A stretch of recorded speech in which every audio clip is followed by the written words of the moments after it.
Lorsque Chris a adopté un orphelin en Tunisie, il n'attendait rien d'autre en retour que de l'amour.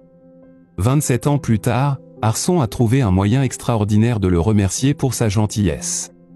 Arson est né en Tunisie, le pays le plus septentrional d'Afrique. Son nom signifie une personne digne de confiance pour abriter les autres. Malheureusement, sa mère est décédée pendant l'accouchement et il est resté orphelin.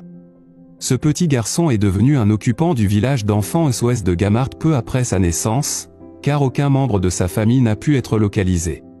La vie était parfois difficile, mais ce garçon a fait preuve d'un esprit résistant et combatif dès son plus jeune âge.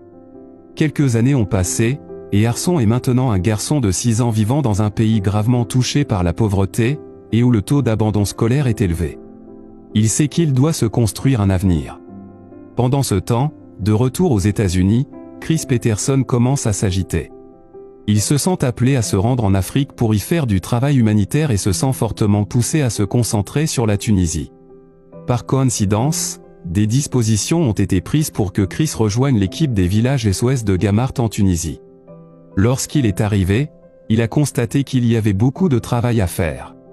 Certains enfants ont participé à des programmes l'après-midi dans les maisons d'enfants, tandis que d'autres ont trouvé un environnement familial aimant au sein de la famille SOS. Élever des orphelins était un moyen concret de faire preuve d'amour et de compassion, et Chris s'est laissé séduire. Dès que Chris et Arson se sont rencontrés, un lien intéressant s'est formé. Arson est devenu le bras droit de Chris, qu'il s'agisse d'aider à décharger les vivres ou d'agir. En tant que guide de l'étranger, les deux hommes sont instantanément devenus une équipe solide avec laquelle il fallait compter. Chris a rapidement trouvé ses marques en Afrique, où il voulait faire la différence. Arson se concentrait beaucoup à l'école et Chris est devenu son tuteur après l'école, lui apprenant à parler un anglais parfait. Ce garçon avait des aptitudes pour les langues, mais aussi un esprit vif et la capacité de comparer les objets cassés dans l'orphelinat. Il avait le don nécessaire pour ramasser quelque chose dans les décharges et le transformer en un objet utile pour le village SOS. Bien que ce lien ait été fermement établi entre eux, Chris voulait donner à Arson certitude qu'il serait là pour lui jusqu'à la fin de sa vie, non pas en tant que travailleur humanitaire mais en tant que père. C'est pourquoi il a entamé le processus d'adoption d'Arson comme son fils. Bien qu'il y ait eu quelques difficultés, le fait que Chris travaillait déjà en Tunisie depuis plus de 5 ans a donné une certaine crédibilité à la relation, et les deux meilleurs amis sont officiellement devenus une famille peu après qu'Arson a eu 15 ans. Le lycée passait très vite. Chris voulait présenter son fils à certains de ses proches en Amérique, et ils ont visité sa ville natale pour de brèves vacances pendant les congés scolaires. Cette famille a ensuite proposé à Arson de payer ses études au cas où il souhaiterait poursuivre des études supérieures en Amérique. Il s'agissait d'une opportunité passionnante que le garçon voulait saisir à deux mains, mais il devait d'abord terminer ses études secondaires et savoir exactement ce qu'il voulait étudier. Le moment venu, Arson s'est inscrit à l'université de Stanford, en Californie, pour étudier l'ingénierie. C'était un étudiant dévoué, passionné par l'innovation.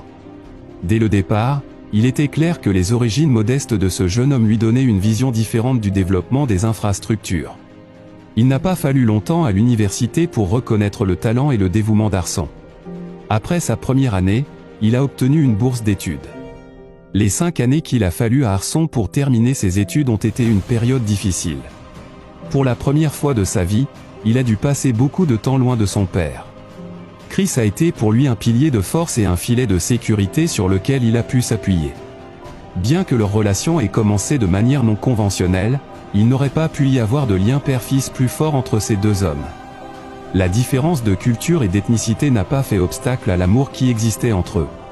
Arson savait qu'il était aimé et qu'il pouvait compter sur le soutien inconditionnel de son père, mais il recevait également une discipline et des valeurs structurelles qui l'ont aidé à développer un caractère fort et une boussole morale.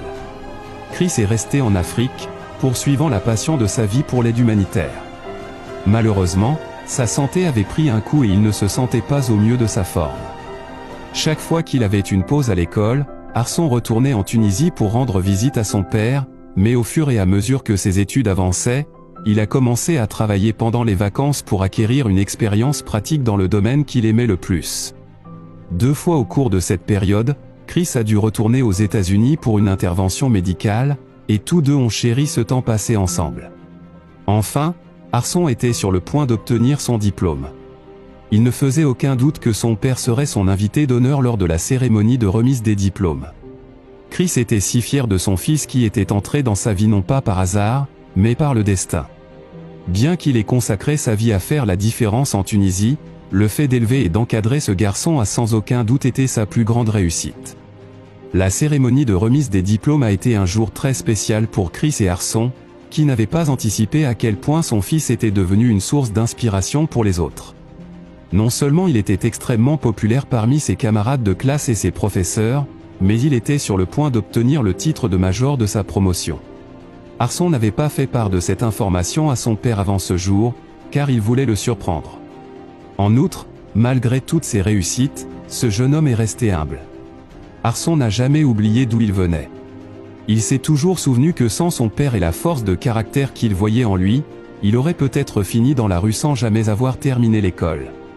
Arson était également toujours reconnaissant des moments difficiles de sa vie, car il lui permettait d'apprécier d'autant plus les bons moments.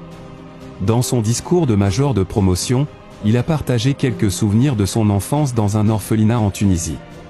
Il a expliqué combien il avait été difficile de partir pour l'Amérique, même s'il savait qu'il s'agissait d'une opportunité et d'une bénédiction incroyable que peu de gens de Tunisie ont jamais eue. Il a partagé cette vision de vouloir faire une différence dans son pays natal, en contribuant au développement de son infrastructure qui serait à la fois efficace et durable pour l'environnement, puis son discours s'est orienté vers son père.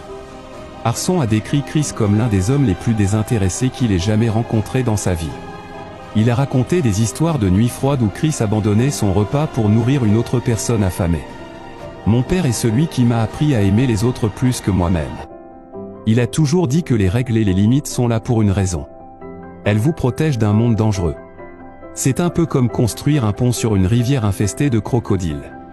Tant que le pont est solide et que vous restez dessus, vous êtes en sécurité. Il n'y avait pas un œil sec dans la maison, mais ce qui s'est passé ensuite était encore plus stupéfiant. Comment un garçon venant d'un pays africain appauvri pourrait-il jamais rendre à ses parents tous les sacrifices qu'ils ont consentis au fil des ans? Bien que les parents fassent généralement tout par pur amour, c'est une bénédiction lorsque leurs enfants reconnaissent qu'ils ont contribué à faire d'eux la personne forte qu'ils sont. C'est exactement ce qui était sur le point de se produire. Après 27 ans, Arson était à la hauteur de son nom et était une personne sur laquelle on pouvait compter. Non seulement ce jeune homme avait terminé ses études, mais en secret, il avait commencé à créer sa propre société d'ingénierie. Il avait déjà décroché plusieurs gros contrats en Amérique, et il était prêt à investir dans des projets d'infrastructure à Gamart, la ville où il avait grandi en Tunisie. Mais la plus grande surprise était encore à venir. Arson avait demandé à l'un de ses amis architectes de concevoir un bâtiment avec des éléments architecturaux tunisiens pour abriter une société d'ingénierie. Il a voulu honorer le travail accompli par Chris en Tunisie en le faisant passer par le bâtiment. Le nom de son entreprise était affiché en grandes lettres dorées sur le bâtiment majestique. Chris Peterson Engineering Pty Ltd. Cette société proposait également des bourses pour les personnes souhaitant étudier l'ingénierie, ou des parrainages pour les personnes souhaitant faire de l'aide humanitaire dans les pays africains. Grâce à la fondation Chris Peterson, la mémoire de son père perdurera longtemps après sa mort. Arson a présenté ce cadeau à son père devant toute l'école, et Chris n'a pu que pleurer de bonheur et de fierté. Adopter ce garçon orphelin avait été la meilleure décision de toute sa vie et l'amour d'Arson l'accompagnerait à jamais. Quelle belle fin! Avez-vous déjà fait quelque chose pour remercier vos parents de leur soutien? Que feriez-vous si vous en aviez l'occasion maintenant? Dites-le nous dans les commentaires ci-dessous. Merci d'avoir regardé, et à la prochaine fois.